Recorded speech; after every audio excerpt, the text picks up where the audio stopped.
அது இந்த மாதிரிலாம் செய்யக்கூடாதுன்னு நினச்சேன், வேறு வழி இல்லாமல் செய்ய வேண்டியிருக்குது. அதாவது ஸ்டாண்டப் காமெடி.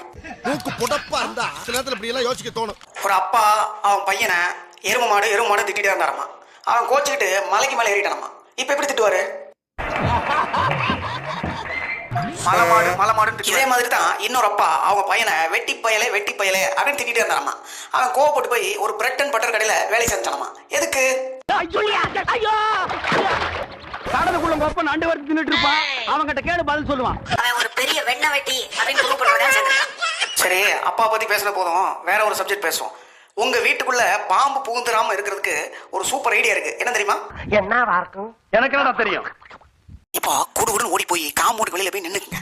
பாம்பு வர்றப்போ அதை பார்த்து நான் நாட்டுக்கோழி முட்டை வாங்க போறேன் அப்படின்னு சொன்னீங்கன்னா உங்க பின்னாடியே வரும். எங்கா தூரத்துல கொண்டு போய் விட்டுட்டு திரும்ப வந்துருங்க.